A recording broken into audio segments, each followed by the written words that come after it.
Ang lahat para sa panalangin na pangungunahan ni Perlin.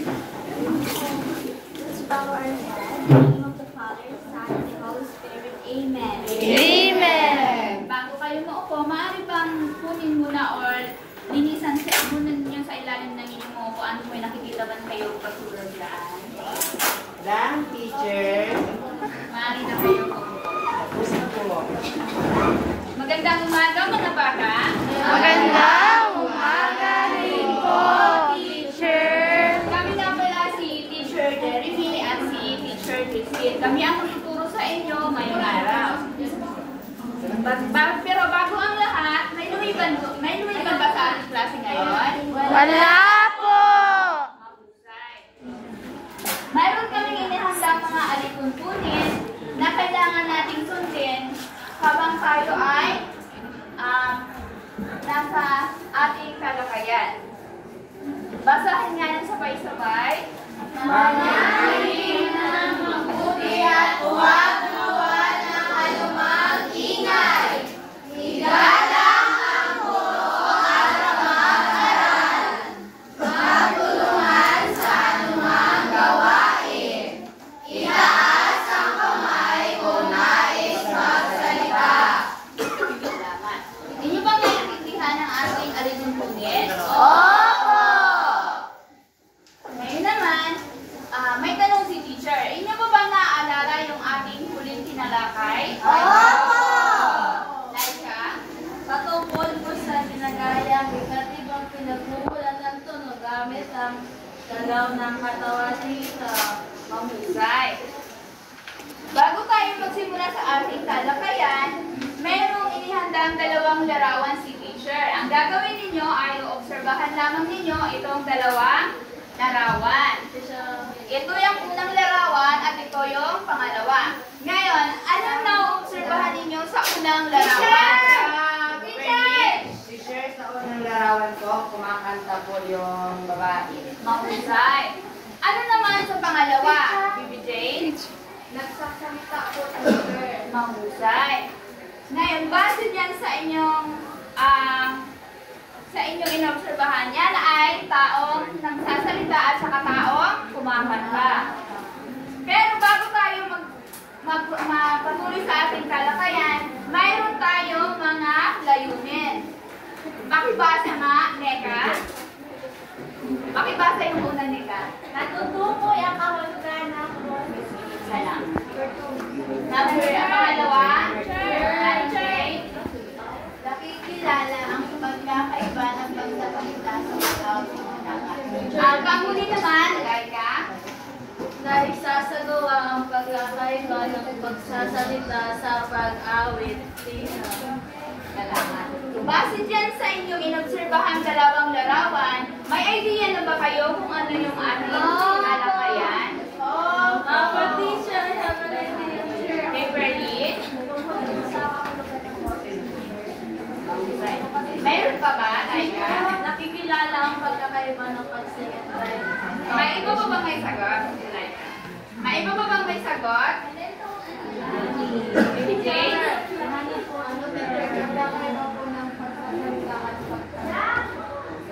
Tama ang inyong mga sagot. Ang ating pag-uusapan ngayon sa aralin natin ay ang pagkakaiba ng pagsasalita sa pag-awit.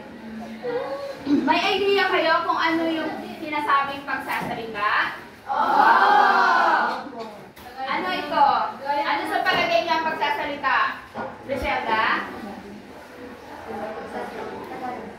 Ang pagsasalita ko, teacher, is pagpapalitan ko ng mensahe ng bawat isa. Tama.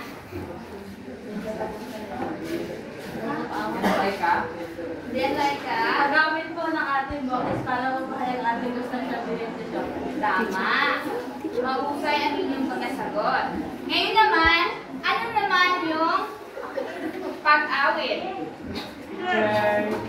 Okay? Teacher, tugtog na po. Pagsasalita ng pero nilalapanan ko ng musika. Tama. So, Bernie, may sagot ka ba? Teacher, yung pagsasalita po niya may tono. Tama. Laika?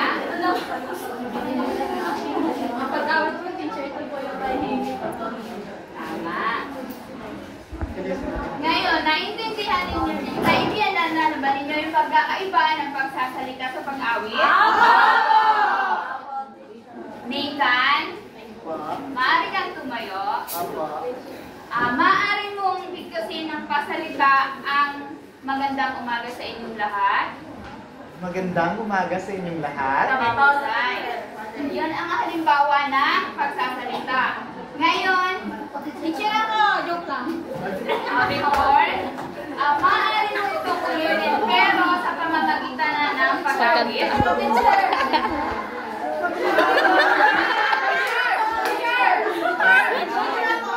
Mga bata.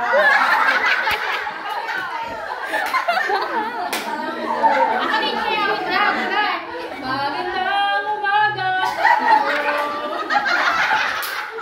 Teacher, ano ba?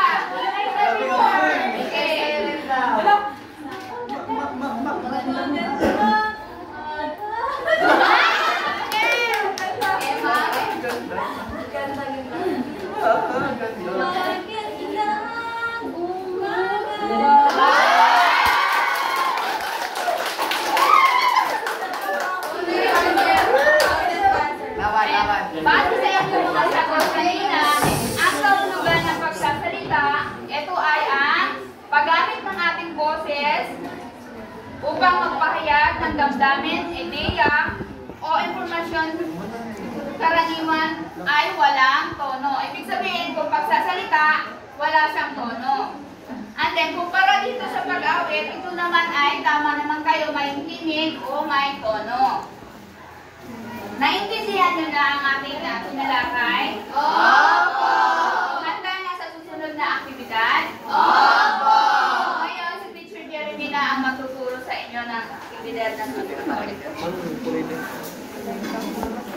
Ngayon mga bata, naintindihan nyo ba ang pagsasalita at pag-awit? Handa na ba kayo sa mga gawain ngayong umaga? Tingin ko kayo sa apat na grupo. Ito ang unang grupo, pangalawang grupo, pangatlong grupo, at pangapat na grupo. May bibigay ako sa inyong checklist at saka ang inyong mga gagawin.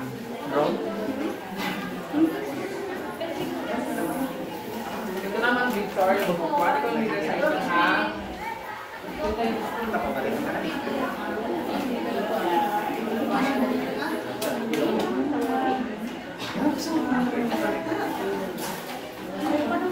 At ito naman sa group 2.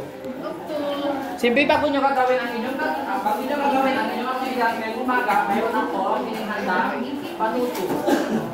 Victor, pakibasa ang panuto sa unang pangkat. Unang pangkat, panuto. Ang inyong gagawin ay kakantahin ninyo ang Kuyungon po song na King King. At sa ikalawang pangkat naman, nabasahin naman ni Joyce.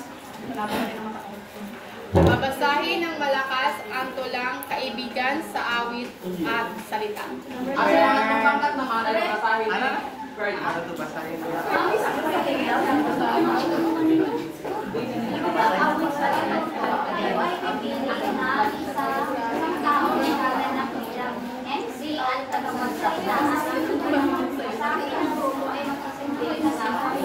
sa ikalawang pangkat, ay nabasahin ni Desiree.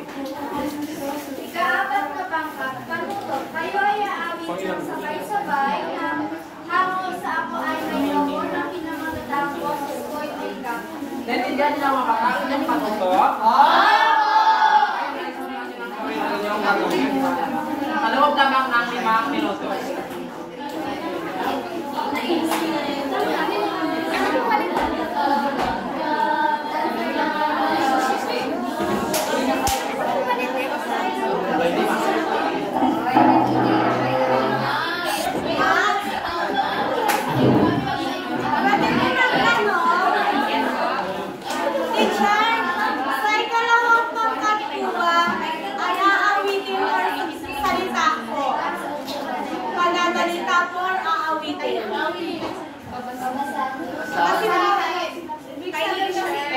Mali po ba ang nabigay ko sa'yo? Babasahin lang siya. Thank you po.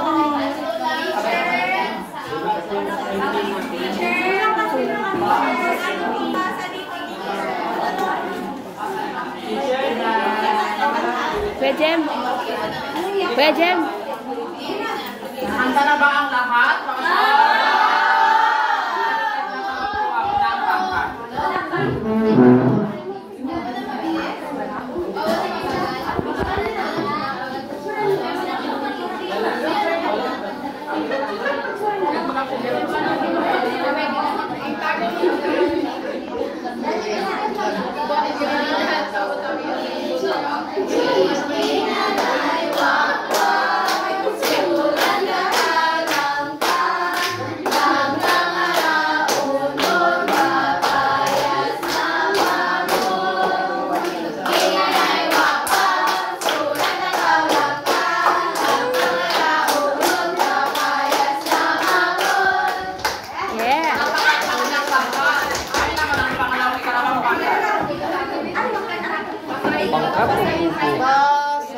Hiyay.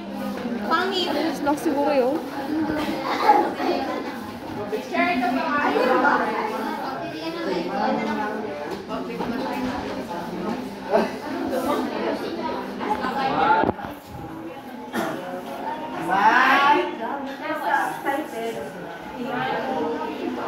Kaibigan sa awit at salita.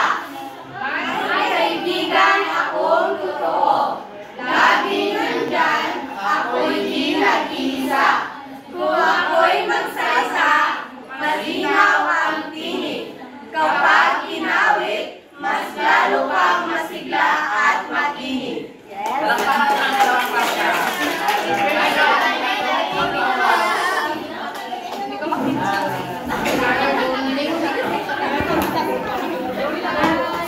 Solong sa ulo nila eh.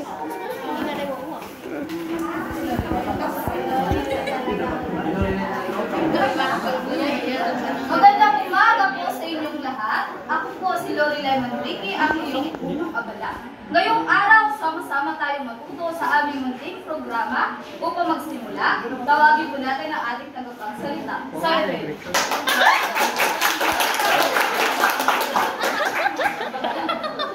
Salamat. Ako po si Zaid bilang tagapagsalita. Nais ko pong ipaalala na ang bawat bata ay may talento. Mahalaga na tayo ay matutong magsalita ng malinaw at maawit ng may sigla.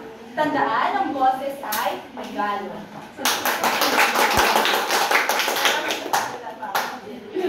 Maraming salamat sa ating tagapagsalita. Ngayon naman, ihanda natin ang ating mga sarili para sa mga susunod na bilang.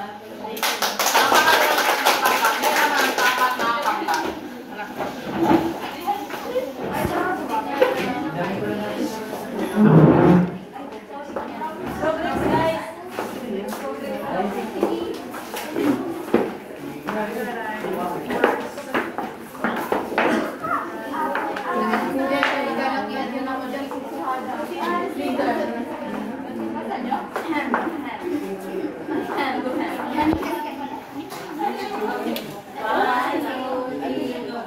Ako ay nagsasalita.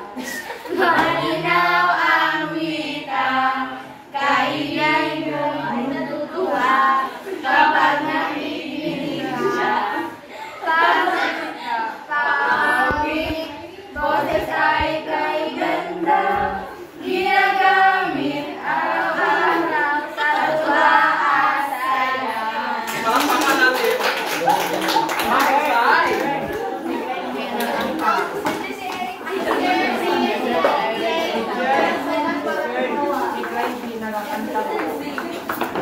Mahusay. Palakpakan natin lahat ang ating mga sarili. Dahil dyan, kayo lahat ay nakakuha ng pari-parihong check. Ako lang ay masundan ng maayos ang panuto. Pangalawa ay ipakita ang gawain ng maayos. At pangatlo, ang pagtutulungan ng mga bata sa kanilang mga gawain. At ngayon naman, para mas lalo niyong maintindihan ang panalata at paawit, ay meron akong inihandang aktibidades para sa pang-individual. Handa na ba kayo?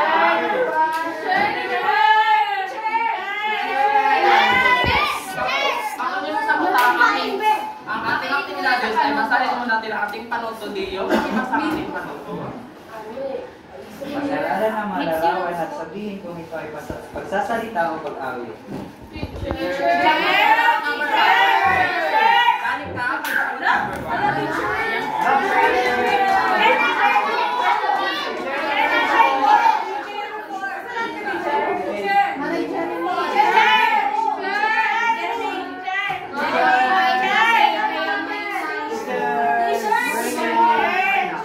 Tama ba ang sinasabi nila? Tama ba na? Ang pangalan naman ay kaya mga bata, tumahimik muna ang lahat at sabay-sabay mag-sabi ang kalawang sabi. Ako pa! Teacher! Gusto ko number 4. Ay, yung number 2. Teacher! Akin niya. Teacher!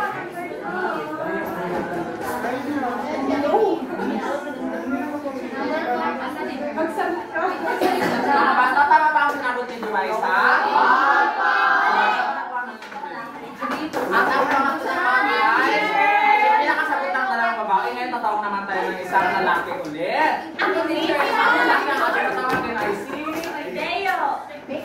Deo.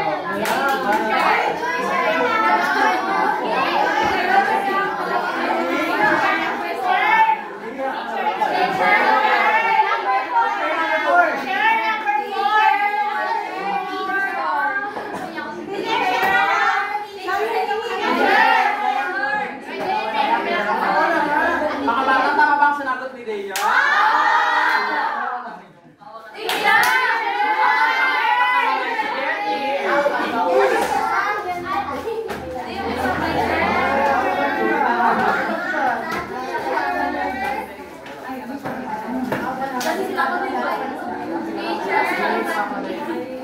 Tama ba ang sagot ni Bernie, mga bata?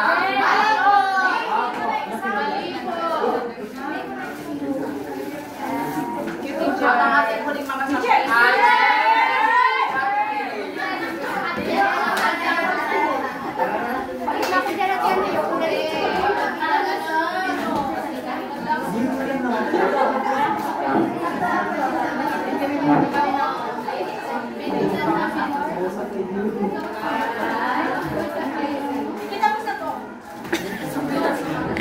Tama ba ang sagot ni Kay?